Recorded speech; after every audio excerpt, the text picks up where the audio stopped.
Here's something that might surprise you. A group of refugees turned a 61-acre junkyard into one of New York's most vibrant Buddhist cultural centers, and they did it by seeing possibility where others only saw trash.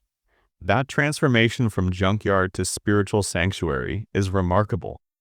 What made them choose such an unlikely location? Well, back in 1994, these Laotian political refugees pooled whatever resources they had, which wasn't much, and saw this plot of land in West Henrietta as their one shot at creating something meaningful. You know how they say one person's trash is another's treasure? This was literally that. So they took this land filled with concrete chunks and old tires and turned it into what they called Wat Pa Lao Buddhadam. Mm-hmm. And here's what's fascinating, it grew way beyond what anyone expected. Like, this wasn't just Rochester folks anymore. People started coming from all over Buffalo, Syracuse, even crossing the border from Canada just to be part of this community.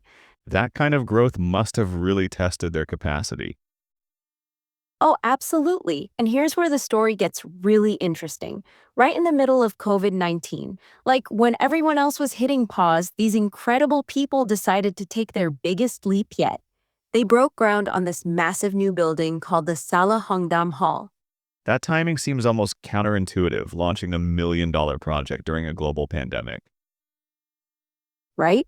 But here's the thing, they secured this $760,000 loan. And even though the total cost went over $1 million, they've already managed to pay off more than $800,000 through pure community effort. I mean, talk about faith in action. Hmm.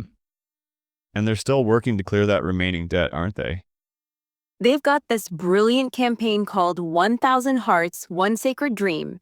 Basically, if they can find 1,000 people to each pledge $380, they can clear their remaining $380,000 debt in 2 years. But what really gets me is how this place has become so much more than just a temple. Well, from what I understand, they're now hosting New York's largest annual Lao Tai food festival there. Exactly. And they're doing these amazing cultural education programs, language classes, and this part really touches my heart. They're creating spaces for adopted Lao Tai children to connect with their heritage. Like, they're literally building bridges between generations. That's quite a leap from their humble beginnings as a junkyard. You know what makes this even more incredible? Much of this was built by the community members themselves.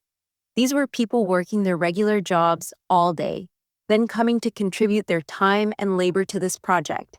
It's like they were building their dreams brick by brick. The level of dedication that requires is truly remarkable. And And here's what I think is the most beautiful part, they've created this space that somehow manages to both honor their traditions and embrace their new reality. It's not just about preserving the past, it's about building something new that bridges cultures and generations. looking ahead, what do you think this means for other refugee communities? Well, I think they've created this amazing blueprint for how communities can maintain their cultural identity while embracing change. They've shown that with enough determination and collective effort, you can transform literally anything, even a junkyard, into something beautiful and meaningful that serves generations to come.